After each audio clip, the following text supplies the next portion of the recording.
Yeah, good morning, everybody, once again, and welcome to another episode of PLA with myself, Bruno Simao from Bruno Simao Attorneys, and Nick from SSLR. Sorry. So today we're dealing with sort of two-part, three-part questions.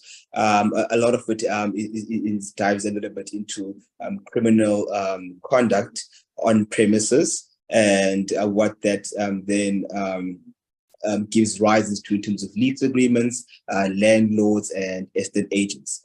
So with more specifics, we will deal with the first question.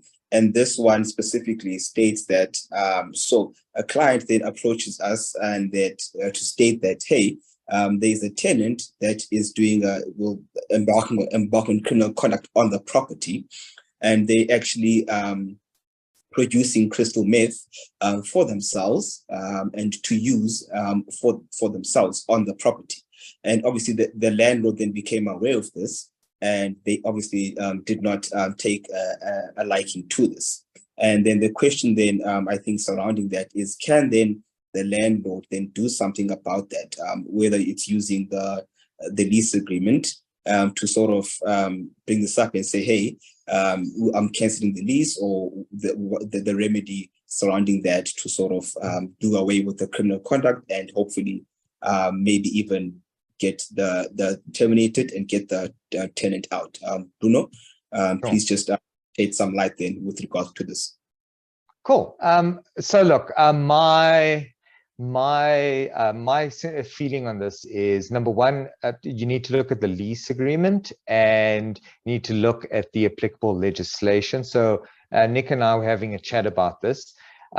The actual conducting criminal activity on a property isn't in itself anything specified in any piece of legislation that could result in it being a breach. But I think that if you consider the lease agreement and the purpose of the lease agreement, you can tie in to say that if a person's conducting some sort of criminal activity on a property, that the lease agreement, that goes against the basis or the purpose of the lease agreement, it would certainly be a breach. And I think this is the conversation over to what extent, does this act, or how bad is this act? Yeah, so Nick, give me some of your thoughts. I know that you had a couple of things in mind. Look, I couldn't agree more, and it's one of those things that I think is always important. We always say, make sure you've got a good lease agreement in place. This is one of those things that, for the most part, on any good lease agreement that I see, is dealt with. You look at your TPN lease agreement, there's going to be a provision there that says if there's illegal activity on a particular premises, it's a breach of the lease agreement. That would make life very easy. You'd simply cancel the lease agreement, give tenants notice to vacate the premises, they'd get out. So absolutely no problem there. Again, it's one of those healthy reminders that you really should have, a good, strong lease agreement in place to deal with situations like this. Yeah. But in the absence of a lease agreement, I think you're right. So obviously, I think the major concern for the landlord is what kind of liability are they going to experience on the tenant's behalf, because the tenant is now performing these illegal activities. Illegal activities on a particular premises are a wide array of things. So I want to try and keep the conversation as high as possible, because this is a specific circumstance, but certainly there are a number of things that can happen on a leased premises which would fall foul of the law. And each one of them is really, going to have a different sort of weight. And I'll tell you from a property practitioner perspective, these are our favorite cases, because I can't tell you all of the weird things that we've seen on properties. But something like this, I agree, Bruno. Really, even if in the absence of a lease agreement, or if there is a written lease agreement and the lease doesn't really say anything about criminal activities, it would really depend on what exactly is happening on the particular property. Yeah. And does the breach go to the root of the contract itself? Sure. So it violates the very nature of the relationship between the parties, i.e., I'm a landlord, I'm letting you my premises for a residential purpose or whatever the case is, and you are a tenant, you need to look after my place and basically reside there and pay me rental. If the actions or the conduct of the tenant are so foul that it really goes to the root of the agreement, and it's a problem. It's a difficult argument. It's not as clean as, my lease agreement says this, therefore you're in breach. It might be something that's a bit more complicated than that, but it can still be done. And I think as long as you really get to the root of that, the contract, and it violates that basic contract that's entered into between the parties, I think you could take action. But you're certainly right. It's nothing that's specifically provided for within legislation for it. Yeah. So, I mean, I'm just thinking of a couple of examples as you were speaking. So, for example, it was the meth conversation. So, the actual process of it, could be, it's a fire hazard. It's obviously criminal, but it's also a fire hazard. And it's not the sort of thing that you should be allowed to be doing on residential premises. But, interestingly enough, a person accepting a bag of stolen money, would that go to the root of the contract? So it's an interesting one. What criminal activity would actually deal with, the lease agreement in itself and be a breach of the lease agreement? But what then comes to mind is also the question, and I've seen this a lot with landlords and tenants. If you performed criminal conduct, a lot of landlords then jump in and say, well, I've seen you, I've caught you in the act or whatever, I'm laying criminal charges unless, or I've laid criminal charges, but if you move out the property, because now the landlord's done. If you move out the property, I'll withdraw the charges. And this is, like as lawyers, when we studied, we always learned that mixing the two, having criminal conduct and civil liabilities and trying to mix them up and having one subject to the other is actually a big no-no, and the courts do not like it.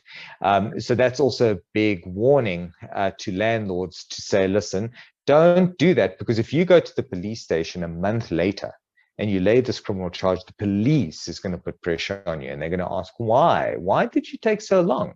And you can't go tell them, oh, well, I was using it as leverage. So be very, very careful on that leverage conversation. Yeah. And you got to be really careful. I mean, obviously, you as a citizen, there's a civic duty to report, criminal activities, and you go ahead and do that. In the circumstances so that we can, address the problem. But you need to be very careful about when you're using information to get someone to do or not to do something in terms of a contract, because obviously this now falls into the realm of duress. So you are duressing someone to perform or not perform in terms of a particular contract. Now, duress is one of the ways in which a contract can be set aside or enforced in the circumstances. So someone can go to court and say, look, I didn't actually agree to whatever this, this particular action was. I was forced to do so by virtue of the conduct of the other party. So in circumstances, it's much easier in the opposite direction. If someone is forced to sign a contract, by threat or whatever the case is, they can approach a court and say to the court, look, court, I didn't agree to this contract. I had to sign at the time because I was being forced to do so. Sure. And a court will set aside that particular contract without a problem because there was actually no meeting of the minds of the parties. There was a forced hand in a particular deal. So you need to be very careful about stuff like that. I agree with Bruno. I would stay away from anything that feels like you're extorting a result. Probably isn't where you want to be in this. Absolutely. Yeah, and I suppose it becomes very gray because people don't see it. People don't see it that way. They kind of see it as an extension of a civil claim, right? So I will sue you for rear rent, I will sue you for eviction, and I will lay criminal charges. So I suppose we as South African citizens or whatever, global citizens, we kind of go, well, the criminal law is there to protect us. So in the same arm or same breath, I'm going to make a threat that I can do A, B, and C. This just happens to be E, right? And unfortunately, it's not like that. People don't understand that. So criminal law, criminal sanctions is a state thing. The state has been aggrieved. The state will go after this person on your behalf based on your complaint, but for the protection of everyone. It's, you know, and there's different principles on what punishment actually entails. You know, like, you know, the concept of sending someone to jail, what is the purpose? Is rehabilitation the right way? There's this huge science behind it, but it's got actually nothing to do with you specifically. It's got to do with society as a whole. Interestingly enough, just going back on something that I said, going to a police station and laying a criminal charge a month later, the police will ask, there are valid reasons why you do that. So don't now go, oh, you know, now I have to do it on the spot. Some people do feel scared. Some people, especially with some aggressive tenants, and if you live on the property and they're threatening and all of this, and they do something wrong, you manage to get them to agree to move out, but you don't want to like kind of rock that boat. Obviously, that is a decent, proper explanation for it. So don't think that you can't go later. You just need to have a good reason for going later. 100%. Yeah. So yeah, thank you very much, guys. So once again, as much as all lease agreements are, people believe that they're very generic, but it is quite important that you actually, if you do take a good look at your lease agreement, consult a lawyer, so that they can review it for you before signing it, so that you don't find yourself later not being able to actually exercise some important rights. And then obviously, as Bruno mentioned, the utilization of criminal threat and sanctions being used, one has to be very careful about that.